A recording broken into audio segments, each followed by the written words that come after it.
एक वाळवंट जिथे फक्त वाळू आणि रखरखती ऊन आहे, त्या वाळवंटात इस्रायलनं चक्क 130 किलोमीटर लांब नदी तयार केली आहे। कमालीची बाब म्हणजे आपण ऐकलंय नदी डोंगरातून उगम पावते आणि समुद्राला जाऊन मिळते, पण ही नदी समुद्रातून उगम पावते आणि वाळवंटात जाऊन जिवंत होते। आहे ना भारी? जगाला जे अशक्य वाटलं ते इस्रायलने कसं शक्य करून दाखवलं। ज्या वाळवंटात एक थेंब पाणी नव्हतं तिथे 130 किलोमीटर लांब नदी कशी तयार झाली, हेच या व्हिडिओतून जाणून घेऊयात। नमस्कार, मी श्रेयस पांडे, तुम्ही पाहताय न्यूज 18 मराठी। तर या कहाणीचं आणि नदीचं उगम स्थान आहे नेगेव वाळवंट। हे वाळवंट म्हणजे जवळजवळ मेलेली जमीन होती।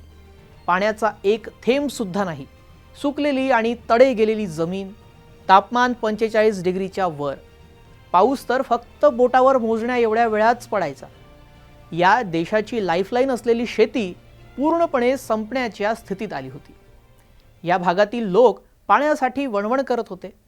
काही लोकांचं तर टँकरवरच जीवन अवलंबून होतं। पण इथेच एक चांगली गोष्ट पण होती, ते म्हणजे काही मैलाच्या अंतरावर एक समुद्र होता। तेव्हाच इस्रायलच्या इंजिनियर्स आणि वैज्ञानिकांच्या डोक्यात एक क्रांतिकारी कल्पना आली। जर समुद्राचं पाणी वाळवंटात नेता आलं तर वाळवंटही हिरवं होऊ शकतं। मग काय, सुरुवात झाली इस्रायलच्या सर्वात मोठ्या नदी तयार करण्याच्या प्रकल्पाची। या प्रकल्पाला नाव देण्यात आलं national water carrier of Israel. पण तुम्हाला वाटत असेल समुद्रातून टँकरनं किंवा पाईपलाईन टाकून पाणी वाळवंटात आणलं असावं, तर असं काही घडलं नाही। थेट समुद्रापर्यंत वाळवंटातून कॅनल खोदण्याचं नियोजन आखण्यात आलं। शेकडो बुलडोझर्स वापरून वाळूच्या टेकड्या या सपाट करण्यात आल्या।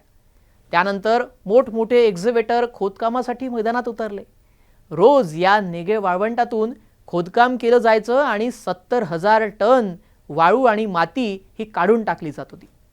1200 पेक्षा जास्त इंजिनियर्स, टेक्निशियन आणि मजूर इथे कामावर होते। या भागात दिवसा तापमान कधीकधी 45 डिग्रीच्या पुढे जायचं। याच रखरखत्या उन्हात हळूहळू नदीच्या मार्गाला आकार देण्यात आला। पंप न लावता पाणी नैसर्गिकरित्या वाहण्यासाठी स्लोप तयार करण्यात आले। रणरणत्या वाळवंटात वेगवेगळे कन्स्ट्रक्शन कॅम्प उभारण्यात आले होते। 15 वर्षांच्या बांधकामानंतर अखेर तो दिवस उजाडला जेव्हा हे काम पूर्ण झालं। 1950ला संकल्पना मांडण्यात आली आणि बांधकाम 53 मध्ये सुरू झालं आणि 1964 मध्ये हे प्रकल्प पूर्ण झालं। जेव्हा इंजिनियर्सनी या प्रकल्पाचे दरवाजे उघडले तेव्हा पाण्याचा जोरदार फ्लो त्या वाळलेल्या आणि तडकलेल्या कालव्याच्या जमिनीवरून वाहू लागला आणि एकच आनंद साजरा करण्यात आला। समुद्रातून येणारं पाणी वाळवंटाला कापणाऱ्या कालव्यातून वाहू लागलं। पाणी वाळवंटात आलं, पण प्रकल्प अजून पूर्ण झाला नव्हता, कारण समुद्राचं पाणी खारं असतं, जे पिण्यासाठी किंवा शेतीसाठी वापरलं जाऊ शकत नाही। पण तुम्हाला प्रश्न पडला असेल, खाऱ्या पाण्यापासून नदी तयार केली तर ती काय फायद्याची? थांबा, सगळं सांगतो। या समुद्राच्या किनाऱ्याजवळ डिसॅलिएशन प्लांट लावण्यात आले, म्हणजे समुद्राचं पाणी गोड करणारी यंत्रणा। प्रामुख्यानं ही यंत्रणा कशी काम करते तेही समजून घेऊयात। रिव्हर्स ऑस्मोसिसवर हे आधारित असतं। आता रिव्हर्स ऑस्मोसिस म्हणजे आरो, जे तुमच्या घरी तुम्ही रोज वापरता। आता काही टप्प्यामध्ये हे वॉटर फिल्ट्रेशन प्रोसेस होत असतं, तेही आता आपण समजून घेऊयात। यामध्ये आधी येते मेकॅनिकल फिल्ट्रेशन प्रोसेस। यात सर्वात आधी पाण्यातील घाण काढली जाते।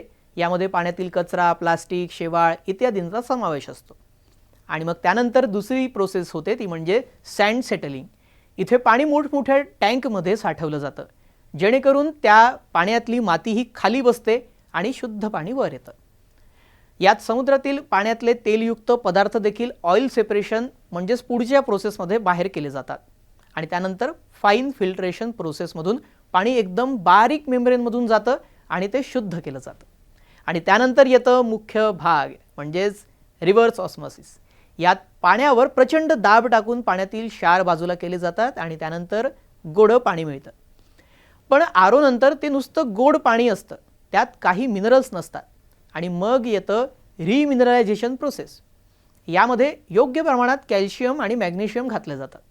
ज्याने पीएच बॅलन्स होते, चव सुधारते आणि पाणी माणसाच्या पिण्यासाठी योग्य होतं. आता ही सर्व प्रोसेस झाल्यानंतर पाणी मोठ्या स्टोरेज टँकमध्ये साठवलं जातं आणि नंतर पाईपद्वारे ते कॅनलमध्ये सोडलं जातं. याच प्रकल्पामुळे आज नेगेव वाळवंटाचं चित्रच पालटलं आहे. ज्या ठिकाणी एकेकाळी कोरडी जमीन होती तिथे आता शेती फुलू लागली आहे.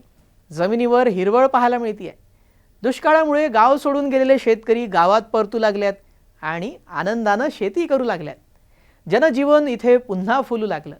आता पुढे या पाण्याचा अजून योग्य पद्धतीनं वापर व्हावा म्हणून या कालव्यातून पाईपलाईन टाकून ड्रीप सिंचन योजना देखील इथे म्हणजेच ड्रीप इरिगेशन सिस्टम इथे लावण्यात आली, ज्याला आपण ठिबक सिंचन म्हणतो, ज्यात पाईपातून थेंब थेंब पाणी हे झाडाला मिळत असतं. पाण्याचा एक थेंबही वाया न घालवणारी ही टेक्निक इस्रायलनंच जगाला शिकवल्याचं बोललं जातं. ही नदी आज इस्रायलच्या 70 ते 80% गरजा पूर्ण करते. वाळवंटात शेती अशक्य वाटत असली तरीही इस्रायलनं ती शक्य करून दाखवली आहे. जिथे इच्छा तिथे मार्ग. आज इस्रायल शेती टिकावी आणि शेती जगावी यासाठी काय काय प्रयोग करतोय. तर आज भारतात शेतकऱ्याची काय अवस्था आहे हे नव्यानं सांगण्याची गरज नाही आहे.